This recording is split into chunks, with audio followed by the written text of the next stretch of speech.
Hello everyone. मैंने last time आपसे एक क्वेश्चन पूछा था कि why there is a pup joint below tubing hanger और वो ब्लास्ट जॉइंट होता है। तो उसका ज़्यादा फीडबैक तो मुझे नहीं मिला। हाँ, लेकिन बहुत रिप्लाई आए हैं, लेकिन उससे ज़्यादा आ सकते थे। देखिए, हम रिप्लाई करते हैं किसी क्वेश्चन के लिए, यदि वो राइट है या रॉन्ग है तो वो दूसरी बात है।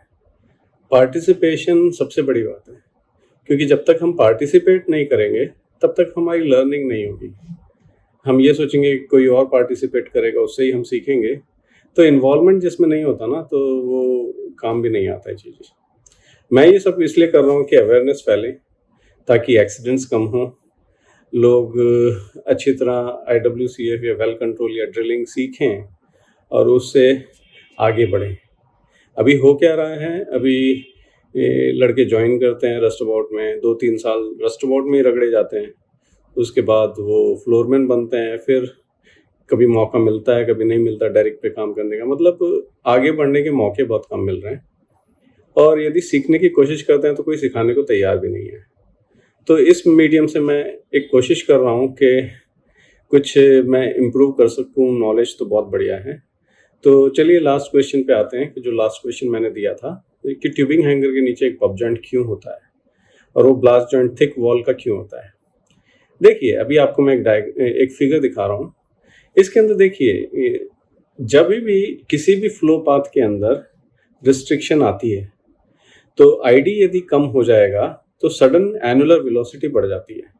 ठीक है, जैसे इसमें देख रहे हैं कि एक फ्लो आ रहा है और एकदम से जब वो रिस्ट्रिक्शन जोन में जाता है जहाँ पे आईडी कम है, तो उसके बाद उसकी वेलोसिटी बढ़ जाती है।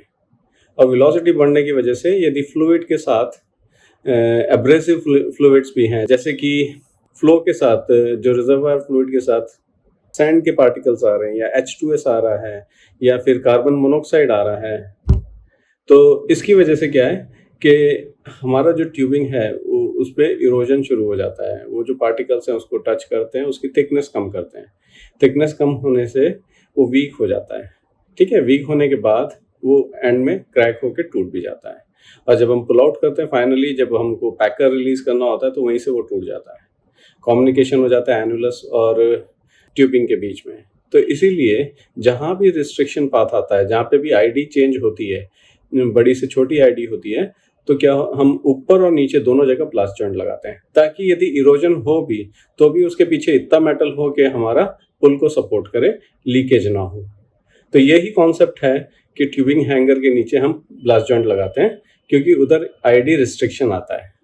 और दूसरा कारण है कि सपोज यदि लॉन्ग टर्म हम वेल से प्रोडक्शन लेते हैं और जो फॉर्मेशन जोन है उसमें यदि सैंड बेयरिंग फॉर्मेशन है जिसमें से सैंड आ रही है और जोन ऊपर है, और परफोरेशंस के सामने यदि मल्टीपल जोन से हम फ्लो ले रहे हैं और ऊपर वाला जोन यदि सैंड प्रोड्यूस कर रहा है, तो क्या होगा, वो सैंड गिरेगी एनुलस में और उससे स्ट्रिंग स्ट्रक हो जाएगी, मैकेनिकल स्ट्रक होगा।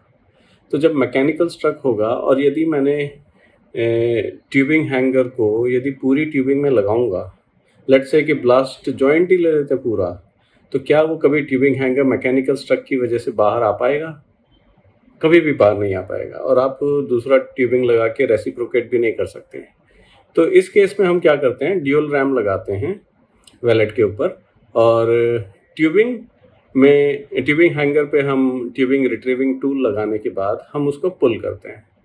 क्योंकि ब्लास्ट जॉइंट एक पब जॉइंट होता है, तो हमारी जो ट्यूबिंग है उसकी इतनी तो इलास्टिसिटी होती है, क्योंकि हर एक ट्यूबिंग हैंगर मैक्सिमम कंप्रेशन में ही हम सेट करते हैं, तो इतना इलास्टिसिटी ट्यूबिंग का होता है कि वो जो पब जॉइंट है वो बाहर आ जाता है, उसका टूल जॉइंट। और स्ट्रेच की वजह से टूल जॉइंट बाहर आने के बाद हम जो बीओपी है उसके ऊपर एक सी प्लेट लगा के और उसके ऊपर एलिवेटर लैच करके हम वो ट्यूबिंग हैंगर को रिट्रीव कर सकते हैं।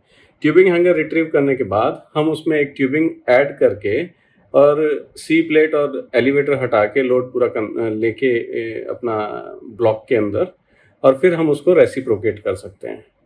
तो इसी कारण से हम एक ट्यूबिंग हैंगर एक पब जॉइंट पे लगाते हैं। ये दूसरा रीज़न है। तीसरा रीज़न है, जब रोटरी के ऊपर ट्यूबिंग हैंगर आ जाता है तो it is easy to break off. नहीं तो टिपिंग हैंगर ऊपर होगा तो बड़ा मुश्किल हो जाता है ब्रेक करना। तो इसीलिए रीज़न है टिपिंग हैंगर को हम एक पब जॉइंट के ऊपर लगाते हैं। तो होप इससे आपको समझ आया होगा, और ये एनिमेशन हमने थोड़ा सा इसके लिए बनाया था। फर्दर टॉपिक्स के लिए आप मेरे को कमेंट कीजिए कमेंट सेक्शंस में, और प्लीज़ पार्टिसिपेट कीजिए। अब नेक्स्ट क्वेश्चन जो भी आएगा उसमें पार्टिसिपेशन बहुत ज़रूरी है। आप सब लोग पार्टिसिपेट करेंगे और इसको ज़्यादा से ज़्यादा शेयर कीजिए ताकि अवेयरनेस फैले हमारे फील्ड में। यदि हम अच्छी तरह सीख जाएंगे तो किसी भी इंटरव्यू को फेस करने के लिए या फिर कभी भी उस नॉलेज को प्रैक्टिकल नॉलेज में बदलने के लिए या प्रैक्टिकल वर्क में उसको डालने के लिए बहुत ज़रूरी है। So good luck, thank you.